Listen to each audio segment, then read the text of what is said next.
বোষ্টমী, রবীন্দ্রনাথ ঠাকুর। আমি লিখিয়া থাকি, অথচ লোকরঞ্জন আমার কলমের ধর্ম নয়। এই জন্য লোকেও আমাকে সদা সর্বদা যে রঙে রঞ্জিত করিয়া থাকে, তাহাতে কালির ভাগই বেশি। আমার সম্বন্ধে অনেক কথাই শুনিতে হয়, কপালক্রমে সেগুলি হিত কথা, মনোহারী তো নহেই।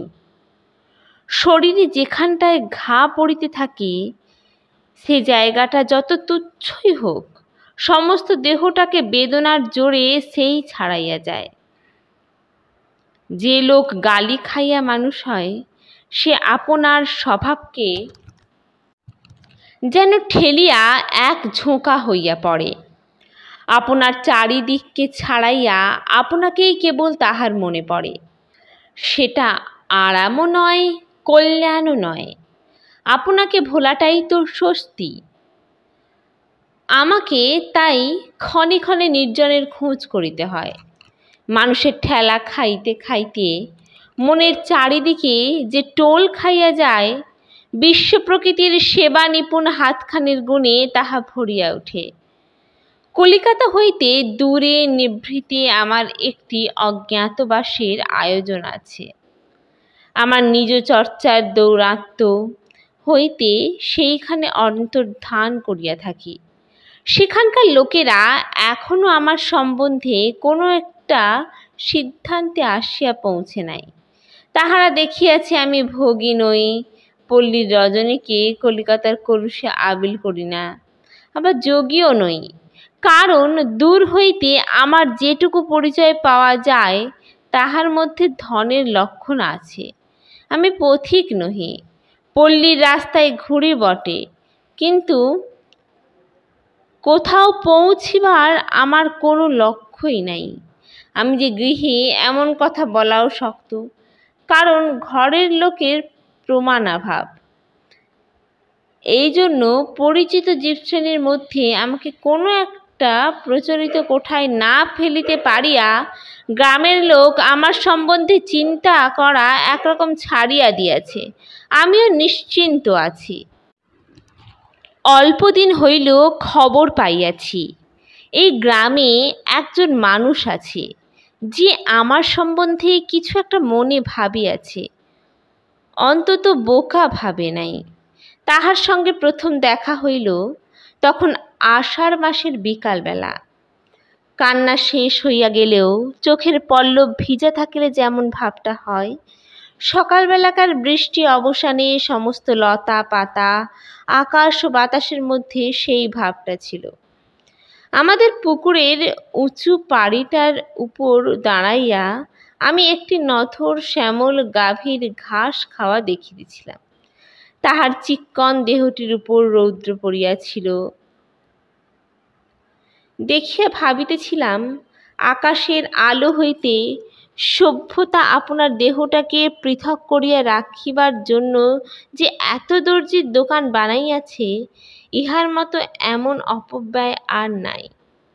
এমন সময় হঠাৎ দেখি একটি প্রৌঢ়া স্ত্রীলোক আমাকে ভূমিষ্ঠ হইয়া প্রণাম করিল। তাহার আঁচলে কতকগুলি ঠোঙ্গার মধ্যে করবী, গন্ধরাজ এবং আরও ২-৪ রকমের ফুল ছিল। তাহারই মধ্যে একটি আমার হাতে দিয়া ভক্তির সঙ্গে জোড়ো হাত করিয়া সে বলিল, আমার ঠাকুরকে দিলাম, বলিয়া চলিয়া গেল। আমি এমনই আশ্চর্য হইয়া গেলাম যে তাহাকে ভালো করিয়া দেখিতেই পাইলাম না। ব্যাপারটা নিতান্তই সাদা, অথচ আমার কাছে তাহা এমন করিয়া প্রকাশ হইল যে সেই যে গাভীটি বিকালবেলাকার ধূসর রৌদ্রে লেজ দিয়া পিঠের মাঝে তাড়াইতে তাড়াইতে নববর্ষার রস ও কোমল ঘাসগুলি বড় বড় নিঃশ্বাস ফেলিতে ফেলিতে শান্ত আনন্দে খাইয়া বেড়াইতেছে, তাহার জীবলীলাটি আমার কাছে বড় অপরূপ হইয়া গেল। এ কথা বলিলে লোকে হাসিবে, কিন্তু আমার মন ভক্তিতে ভরিয়া উঠিল। আমি সহজ আনন্দময় জীবনেশ্বরকে প্রণাম করিলাম। বাগানের আম গাছ হইতে পাতা সমেত একটি কচি আমের ডালা লইয়া সেই গাভীকে খাওয়াইলাম। আমার মনে হইল আমি দেবতাকে সন্তুষ্ট করিয়া দিলাম।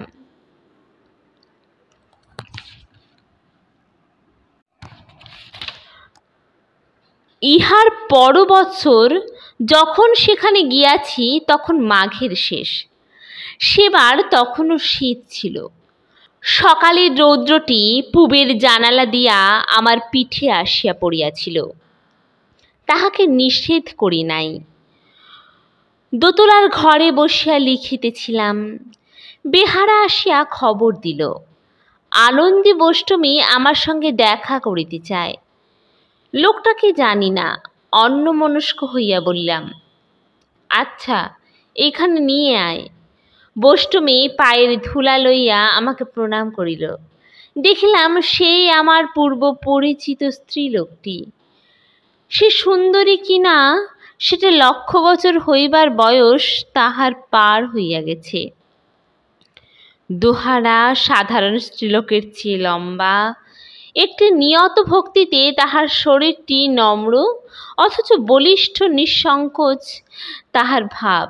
সবচেয়ে চোখে পড়ে তাহার 2 চোখ। ভিতরকার কি একটা শক্তিতে তাহার সেই বড় বড় চোখ দুটি যেন কোন দূরের জিনিসকে কাছে করিয়া দেখিতেছে। তাহার সেই 2 চোখ দিয়া আমাকে যেন ঠেলা দিয়া সে বলিল, এ আবার কি কাণ্ড? আমাকে তোমার এই রাজ সিংহাসনের তলায় আনিয়া হাজির করা কেন? তোমাকে গাছের তলায় দেখিতাম, সে যে বেশ ছিল।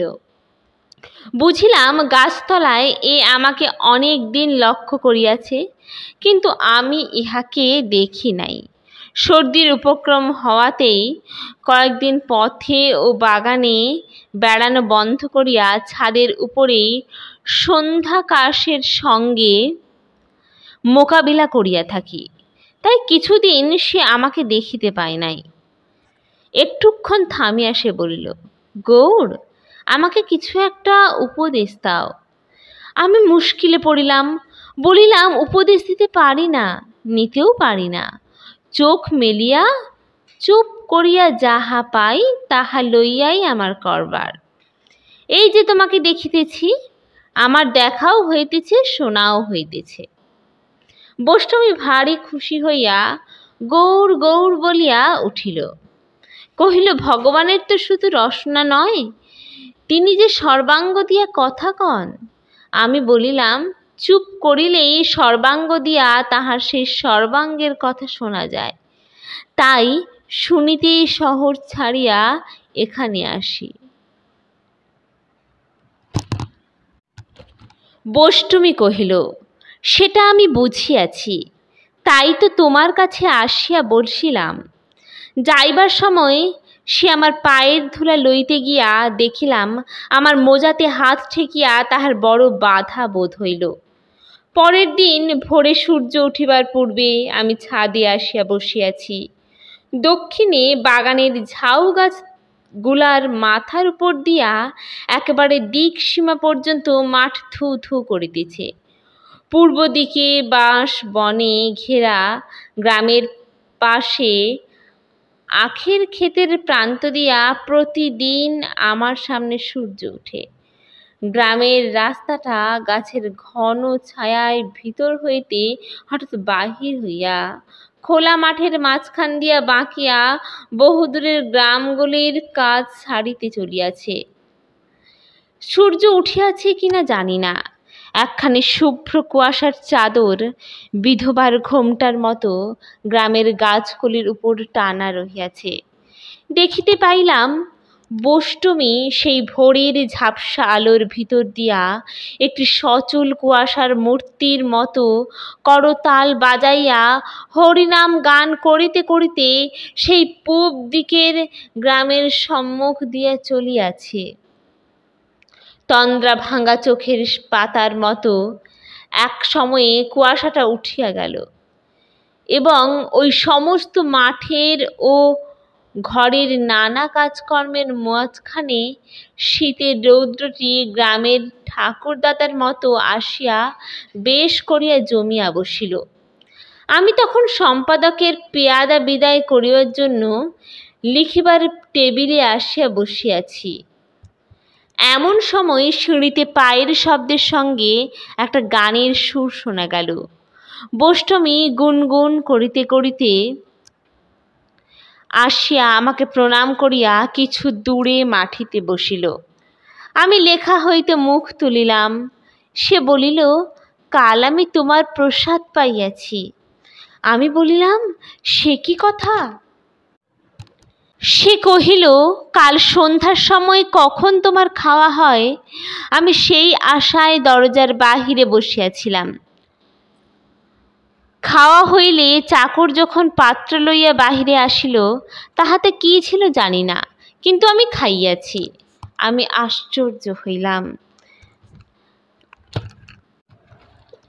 আশ্চর্য হইলাম। আমার বিরাট যাওয়ার কথা সকলেই জানে। সেখানে কি খাইয়াছি না খাইয়াছি তাহা অনুমান করা কঠিন নহে, কিন্তু গোবর খাই নাই। দীর্ঘকাল মাছ মাংসে আমার রুচি নাই বটে, কিন্তু আমার পাচকটির জাতিকুলের কথাটি প্রকাশ্য সভায় আলোচনা না করাই সঙ্গত। আমার মুখে বিস্ময়ের লক্ষণ দেখিয়া বোষ্টমী বলিল, যদি তোমার প্রসাদ খাইতেই না পারিব তবে তোমার কাছে আসিবার তো কোনো দরকার ছিল না। আমি বলিলাম, লোকে জানিলে তোমার উপর তো তাদের ভক্তি থাকিবে না। সে বলিল, আমি তো সকলকেই বলিয়া বেড়াইয়াছি। শুনিয়া উহারা ভাবিল আমার এই রকমই দশা। বোষ্টমী যে সংসারে ছিল, উহার কাছে তাহার খবর বিশেষ কিছু পাইলাম না। কেবল এইটুকু শুনিয়াছি, তাহার মায়ের অবস্থা বেশ ভালো এবং এখনো তিনি বাঁচিয়া আছেন। মেয়েকে যে বহু লোক ভক্তি করিয়া থাকে সে খবর তিনি জানেন। তাহার ইচ্ছা মেয়ে তাঁর কাছে গিয়া থাকে, কিন্তু আনন্দের মন তাহাতে সায় দেয় না। আমি জিজ্ঞাসা করিলাম, তোমার চলে কি করিয়া? উত্তরে শুনিলাম, তাহার ভক্তদের একজন তাহাকে সামান্য কিছু জমি দিয়াছে। তাহারই ফসলে সেও খায়, 5 জনে খায়, কিছুতে সে আর শেষ হয় না। বলিয়া একটু হাসিয়া কহিল, আমার তো সবই ছিল, সমস্ত ছাড়িয়া আসিয়াছি, আবার পরের কাছে মাগিয়া সংগ্রহ করিতেছি। ইহার কি দরকার ছিল বলো তো? শহরে থাকিতে এ প্রশ্ন উঠিলে সহজে ছাড়িতাম না। ভিক্ষাজীবিতায় সমাজের কত অনিষ্ট তাহা বুঝাইতাম, কিন্তু এ জায়গায় আসিলে আমার পুঁথি পড়া বিদ্যার সমস্ত ঝাঁজ একেবারে মরিয়া যায়। বোষ্টমীর কাছে কোনো তর্কই আমার মুখ দিয়া বাহির হইতে চাহিল না। আমি চুপ করিয়া রহিলাম। আমার উত্তরের অপেক্ষা না রাখিয়া সে আপনি বলিয়া উঠিল, না না, এই আমার ভালো, আমার মাগিয়া খাওয়া অন্নই অমৃত। তাহার কথার ভাবখানা আমি বুঝিলাম। প্রতিদিনই যিনি নিজে অন্ন যোগাইয়া দেন, ভিক্ষার অন্নে তাহাকেই মনে পড়ে, আর ঘরে মনে হয় আমারই অন্ন আমি নিজের শক্তিতে ভোগ করিতেছি। ইচ্ছা ছিল তাহার স্বামীর ঘরের কথা জিজ্ঞাসা করি, কিন্তু সে নিজে বলিল না, আমিও প্রশ্ন করিলাম না। এখনকার যে পাড়ায় উচ্চবর্ণের ভদ্রলোকে থাকে সে পাড়ার প্রতি বোষ্টমীর শ্রদ্ধা নাই। বলে, ঠাকুরকে উহারা কিছুই দেয় না, অথচ ঠাকুরের ভোগে উহারাই সবচেয়ে বেশি করিয়া ভাগ বসায়। গরিবরা ভক্তি করে আর উপবাস করিয়া মরে। এ পাড়ার দুষ্কৃতির কথা অনেক শুনিয়াছি, তাই বলিলাম, এই সকল দুর্মতিদের মাঝখানে থাকিয়া ইহাদের মতিগতি ভালো করো, তাহা হইলেই তো ভগবানের সেবা হইবে।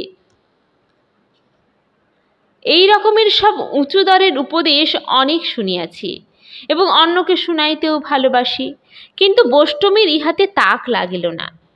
আমার মুখের দিকে তাহার উজ্জ্বল চক্ষু দুটি রাখিয়া সে বলিল, তুমি বলিতেছ ভগবান পাপের মধ্যেও আছেন, তাই ইহাদের সঙ্গ করিলেও তাঁহারই পূজা করা হয়, এই তো? আমি কহিলাম, হাঁ। সে বলিল, উহারা যখন বাঁচিয়া আছে তখন তিনিও উহাদের সঙ্গে আছেন বই কি, কিন্তু আমার তাহাতে কি? আমার তো পূজা ওখানে চলিবে না। আমার ভগবান যে উহাদের মধ্যে নাই, তিনি যেখানে আমি সেখানেই তাহাকে খুঁজিয়া বেড়াই। বলিয়া সে আমাকে প্রণাম করিল। তাহার কথাটা এই যে, শুধু মত লইয়া কি হইবে, সত্য যে চাই, ভগবান সর্বব্যাপী, এটা একটা কথা, কিন্তু যেখানে আমি তাহাকে দেখি সেখানেই তিনি আমার সত্য।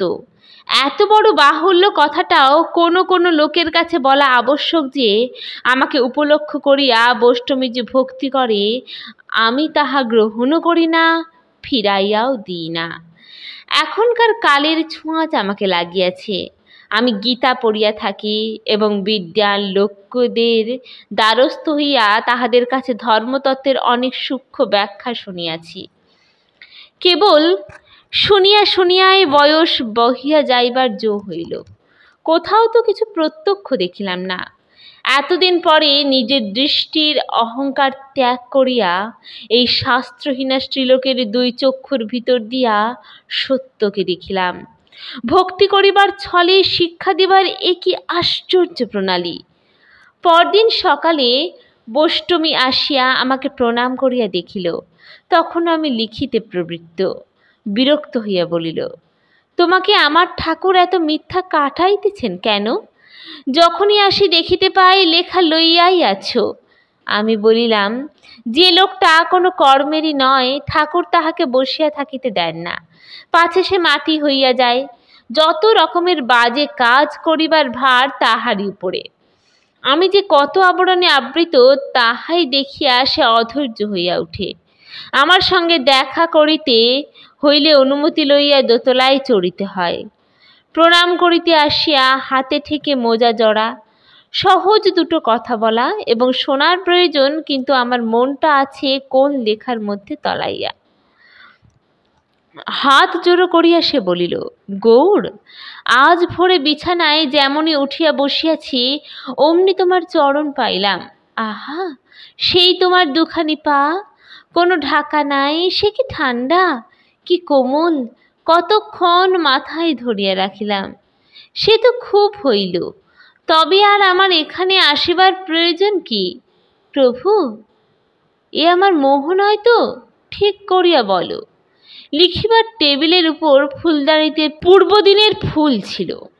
মালি আসিয়া সেগুলি তুলিয়া লইয়া নূতন ফুল সাজাইবার উদ্যোগ করিল।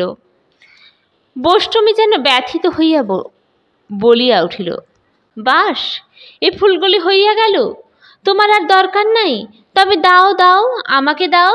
এই বলিয়া ফুলগুলি অঞ্জলিতে লইয়া কতক্ষণ মাথা নত করিয়া একান্ত স্নেহে এক দৃষ্টিতে দেখিতে লাগিল। কিছুক্ষণ পরে মুখ তুলিয়া বলিল, তুমি চাহিয়া দেখো নাই বলিয়াই এ ফুল তোমার কাছে মলিন হইয়া যায়। যখন দেখিবে তখন তোমার লেখা পড়া সব ঘুচিয়া যাইবে। এই বলিয়া সে বহু যত্নে ফুলগুলি আপন আঁচলের প্রান্তে বাঁধিয়া লইয়া মাথা ঠেকাইয়া বলিল, আমার ঠাকুরকে আমি লইয়া যাই। কেবল ফুলদানিতে রাখিলেই যে ফুলের আদর হয় না, তাহা বুঝিতে আমার বিলম্ব হইল না। আমার মনে হইল ফুলগুলিকে যেন স্কুলের পড়া না পারা ছেলেদের মতো প্রতিদিন আমি বেঞ্চের উপর দাঁড় করাইয়া রাখি। সেই দিন সন্ধ্যার সময় যখন ছাদে বসিয়াছি, বৈষ্ণবী আমার পায়ের কাছে আসিয়া বসিল। কহিল, আজ সকালে নাম শুনাইবার সময় তোমার প্রসাদী ফুলগুলি ঘরে ঘরে দিয়া আসিয়াছি। আমার ভক্তি দেখিয়া বেণী চক্রবর্তী হাসিয়া বলিল, পাগলি, কাকে ভক্তি করিস তুই?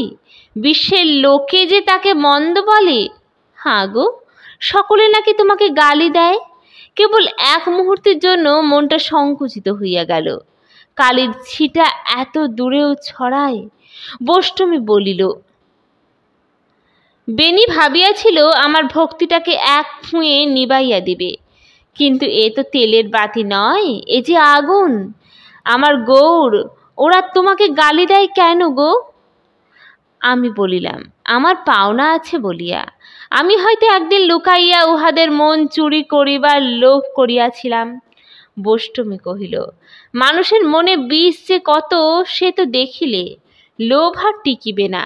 আমি বলিলাম, মনে লোভ থাকিলেই মারের মুখে থাকিতে হয়, তখন নিজেকে মারিবার বিষ নিজের মনই যোগায়। তাই আমার ওঝা আমার মনটাকে নির্বিষ করিবার জন্য এত কড়া করিয়া ঝাড়া দিতেছেন। বোষ্টমী কহিল, দয়াল ঠাকুর মারিতে মারিতে তবে মারকে খেদান, শেষ পর্যন্ত যে সহিতে পারে সেই বাঁচিয়া যায়। সেই দিন সন্ধ্যার সময় অন্ধকার ছাদের উপর সন্ধ্যা তারা উঠিয়া আবার অস্ত গেল। বোষ্টমী তাহার জীবনের কথা আমাকে শুনাইল। আমার স্বামী বড় সাদা মানুষ। কোনো কোনো লোক মনে করিত তাহার বুঝিবার শক্তি কম, কিন্তু আমি জানি যাহারা সাদা করিয়া বুঝিতে পারে তাহারাই মোটের উপর ঠিক বোঝে। ইহাও দেখিয়াছি তাহার চাষবাস জমি জমার কাজে তিনি যে ঠকিতেন তাহা নহে, বিষয় কাজ এবং ঘরের কাজ দুই তাহার গোছালো ছিল। ধান চাল পাটের সামান্য যে একটু ব্যবসা করিতেন, কখনো তাহাতে লোকসান করেন নাই, কেননা তাহার লোভ অল্প। যেটুকু তাহার দরকার সেটুকু তিনি হিসাব করিয়া চলিতেন, তার চেয়ে বেশি যা তাহা তিনি বুঝিতেনও না, তাহাতে হাতও দিতেন না। আমার বিবাহের পূর্বেই আমার শ্বশুর মারা গিয়াছিলেন এবং আমার বিবাহের অল্পদিন পরেই শাশুড়ির মৃত্যু হয়। সংসারে আমাদের মাথার উপরে কেহই ছিল না। আমার স্বামী মাথার উপরে একজন উপরওয়ালাকে না বসাইয়া থাকিতে পারিতেন না। এমনকি বলিতে লজ্জা হয় আমাকে যেন তিনি ভক্তি করিতেন। তবু আমার বিশ্বাস তিনি আমার চেয়ে বুঝিতেন বেশি, আমি তাহার চেয়ে বলিতাম বেশি। তিনি সকলের চেয়ে ভক্তি করিতেন তাহার গুরু ঠাকুরকে। শুধু ভক্তি নয়, সে ভালোবাসা, এমন ভালোবাসা দেখা যায় না। গুরু ঠাকুর তার চেয়ে বয়সে কিছু কম, কি সুন্দর রূপ তার। বলিতে বলিতে বোষ্টমী ক্ষণকাল থামিয়া তাহার সেই দূরবিহারী চক্ষু দুটিকে বহু দূরে পাঠাইয়া দিল এবং গুনগুন করিয়া গাহিল, অরুণ কিরণ খানি তরুণ অমৃতে ছানি, কোন বিধি নিরমিল দেহা। এই গুরু ঠাকুরের সঙ্গে বালককাল হইতেই তিনি খেলা করিয়াছেন। তখন হইতেই তাহাকে আপন মন প্রাণ সমর্পণ করিয়া দিয়াছেন। তখন আমার স্বামীকে ঠাকুর বোকা বলিয়া জানিতেন, সেই জন্য তাহার উপর বিস্তর উপদ্রব করিয়াছেন। অন্য সঙ্গীদের সঙ্গে মিলিয়া পরিহাস করিয়া তাহাকে যে কত নাকাল করিয়াছেন তাহার সীমা নাই। বিবাহ করিয়া এ সংসারে যখন আসিয়াছি তখন গুরু ঠাকুরকে দেখি নাই। তিনি তখন কাশীতে অধ্যয়ন করিতে গিয়াছেন। আমার স্বামী তাহাকে সেখানকার খরচ যোগাইতেন। গুরু ঠাকুর যখন দেশে ফিরিলেন তখন আমার বয়স বোধ করি 18 হইবে। 15 বছর বয়সে আমার একটি ছেলে হইয়াছিল। বয়স কাঁচা ছিল বলিয়াই আমার সেই ছেলেটিকে আমি যত্ন করিতে শিখি নাই। পাড়ার সই সাংগাতিদের সঙ্গে মিলিবার জন্যই তখন আমার মন ছুটিত। ছেলের জন্য ঘরে বাঁধা থাকিতে হয় বলিয়া এক এক সময় তাহার উপরে আমার রাগ হইত। হায় রে, ছেলে যখন আসিয়া পৌঁছিয়াছে, মা তখনও পিছাইয়া পড়িয়া আছে, এমন বিপদ আর কি হইতে পারে। আমার গোপাল আসিয়া দেখিল তখনও তাহার জন্য ননি তৈরি নাই, তাই সে রাগ করিয়া চলিয়া গেছে। আমি আজও মাঠে ঘাটে তাহাকে খুঁজিয়া বেড়াইতেছি। ছেলেটি ছিল বাপের নয়নের মণি। আমি তাহাকে যত্ন করিতে শিখি নাই বলিয়া তার বাপ কষ্ট পাইতেন, কিন্তু তাহার হৃদয় যে ছিল বোবা। আজ পর্যন্ত তাহার দুঃখের কথা কাহাকেও কিছু বলিতে পারেন নাই। মেয়ে মানুষের মতো তিনি ছেলের যত্ন করিতেন। রাত্রে ছেলে কাঁদিলে আমার অল্প বয়সের গভীর ঘুম তিনি ভাঙাইতেই চাহিতেন না। নিজে রাত্রে উঠিয়া দুধ গরম করিয়া খাওয়াইয়া কতদিন খোকাকে কোলে লইয়া ঘুম পাড়াইয়াছেন আমি তাহা জানিতে পারি নাই। তাহার সকল কাজই এমন নিঃশব্দে। পূজা পার্বণে জমিদারদের বাড়িতে যখন যাত্রা বা কথা হইত তিনি বলিতেন, আমি রাত জাগিতে পারি না, তুমি যাও, আমি এখানেই থাকি। তিনি ছেলেটিকে লইয়া না থাকিলে আমার যাওয়া হইবে না, এই জন্য তাহার ছুতা। আশ্চর্য এই, তবু ছেলে আমাকেই সকলের চেয়ে বেশি ভালোবাসিত। সে যেন বুঝিত সুযোগ পাইলেই আমি তাহাকে ফেলিয়া চলিয়া যাইব। তাই সে যখন আমার কাছে থাকিত তখনও ভয়ে ভয়ে থাকিত। সে আমাকে অল্প পাইয়াছিল বলিয়াই আমাকে পাইবার আকাঙ্ক্ষা তাহার কিছুতেই মিটিতে চাহিত না। আমি যখন নাহিবার জন্য ঘাটে যাইতাম তাহাকে সঙ্গে লইবার জন্য সে আমাকে রোজ বিরক্ত করিত। ঘাটে সঙ্গিনীদের সঙ্গে আমার মিলনের জায়গা, সেখানে ছেলেকে লইয়া তাহার খবরদারি করিতে আমার ভালো লাগিত না। সেই জন্য পারতপক্ষে তাহাকে লইয়া যাইতে চাহিতাম না। সেদিন শ্রাবণ মাস, থাকে থাকে ঘন কালো মেঘে ২ প্রহর বেলাটাকে একেবারে আগাগোড়া মুড়ি দিয়া রাখিয়াছে। স্নানে যাইবার সময় খোকা কান্না জড়িয়া দিল। নিস্তারিণী আমাদের হেসেলের কাজ করিত, তাহাকে বলিয়া গেলাম, বাছা ছেলেকে দেখিও, আমি ঘাটে একটা ডুব দিয়া আসিগে। ঘাটে ঠিক সেই সময়টিতে আর কেহ ছিল না। সঙ্গিনীদের আসিবার অপেক্ষায় আমি সাঁতার দিতে লাগিলাম। দিঘিটা প্রাচীনকালের, কোন রানী কবে খনন করিয়াছিলেন তাই ইহার নাম রানী সাগর। সাঁতার দিয়া এই দিঘির এপার ওপার করা মেয়েদের মধ্যে কেবল আমি পারিতাম। বর্ষায় তখন কুলে কুলে জল। দিঘি যখন প্রায় অর্ধেকটা পার হইয়া গেছি এমন সময় পিছন হইতে ডাক শুনিতে পাইলাম, মা! ফিরিয়া দেখি খোকা ঘাটের সিঁড়িতে নামিতে নামিতে আমাকে ডাকিতেছে। চিৎকার করিয়া বলিলাম, আর আসিস নে, আমি যাচ্ছি। নিষেধ শুনিয়া হাসিতে হাসিতে সে আরও নামিতে লাগিল। ভয়ে আমার হাতে পায়ে যেন খিল ধরিয়া আসিল। পার হইতে আর পারি না। চোখ বুজিলাম, পাছে কি দেখিতে হয়। এমন সময় পিছল ঘাটে সেই দিঘির জলে খোকার হাসি চিরদিনের মতো থামিয়া গেল। পার হইয়া আসিয়া সেই মায়ের কোলের কাঙাল ছেলেকে জলের তলা হইতে তুলিয়া কোলে লইলাম, কিন্তু আর সে মা বলিয়া ডাকিল না। আমার গোপালকে আমি এতদিন কাঁদাইয়াছি, সেই সমস্ত অনাদর আজ আমার উপর ফিরিয়া আসিয়া আমাকে মারিতে লাগিল। বাঁচিয়া থাকিতে তাহাকে বরাবর যে ফেলিয়া চলিয়া গেছি, আজ তাই সে দিন রাত আমার মনকে আঁকড়াইয়া ধরিয়া রহিল। আমার স্বামীর বুকে যে কতটা বাজিল সে কেবল তার অন্তর্যামীই জানেন। আমাকে যদি গালি দিতেন তো ভালো হইত, কিন্তু তিনি তো কেবল সহিতেই জানেন, কহিতে জানেন না। এমনই করিয়া আমি যখন একরকম পাগল হইয়া আছি, এমন সময় গরু ঠাকুর দেশে ফিরিয়া আসিলেন। যখন ছেলে বয়সে আমার স্বামী তাহার সঙ্গে একত্রে খেলাধুলা করিয়াছেন তখন সে এক ভাব ছিল। এখন আবার দীর্ঘকাল বিচ্ছেদের পর যখন তার ছেলে বয়সের বন্ধু বিদ্যা লাভ করিয়া ফিরিয়া আসিলেন তখন তাহার পরে আমার স্বামীর ভক্তি একেবারে পরিপূর্ণ হইয়া উঠিল। কে বলিবে খেলার সাথী, ইহার সামনে তিনি যেন একেবারে কথা কহিতে পারিতেন না। আমার স্বামী আমাকে সান্ত্বনা করিবার জন্য তাহার গুরুকে অনুরোধ করিলেন। গুরু আমাকে শাস্ত্র শুনাইতে লাগিলেন। শাস্ত্রের কথায় আমার বিশেষ ফল হইয়াছিল বলিয়া মনে তো হয় না। আমার কাছে সেসব কথার যা কিছু মূল্য সে তাহারই মুখের কথা বলিয়া। মানুষের কণ্ঠ দিয়াই ভগবান তাহার অমৃত মানুষকে পান করাইয়া থাকেন। অমন সুধা পাত্র তো তার হাতে আর নাই। আবার ওই মানুষের কণ্ঠ দিয়াই তো সুধা তিনিও পান করেন। গুরুর প্রতি আমার স্বামীর অজস্র ভক্তি আমাদের সংসারকে সর্বত্র মৌচাকের ভিতরকার মধুর মতো ভরিয়া রাখিয়াছিল। আমার আহার বিহার ধন জন সমস্তই এই ভক্তিতে ঠাসা ছিল, কোথাও ফাঁক ছিল না। আমি সেই রসে আমার সমস্ত মন লইয়া ডুবিয়া তবে সান্ত্বনা পাইয়াছি। তাই দেবতাকে আমার গুরুর রূপেই দেখিতে পাইলাম।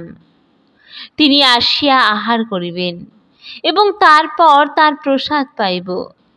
প্রতিদিন সকালে ঘুম হইতে উঠিয়াই এই কথাটি মনে পড়িত, আর সেই আয়োজনে লাগিয়া যাইতাম।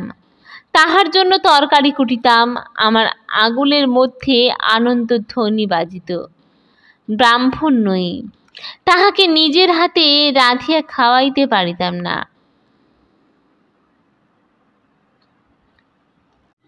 তাই হৃদয়ের সব ক্ষুধাটা মিটিত না। তিনি যে জ্ঞানের সমুদ্র, সেদিকে তো তার কোনো অভাব নাই। আমি সামান্য রমণী, আমি তাহাকে কেবল একটু খাওয়াইয়া দাওয়াইয়া খুশি করতে পারি। তাহাতেও এতদিকে এত ফাঁক ছিল।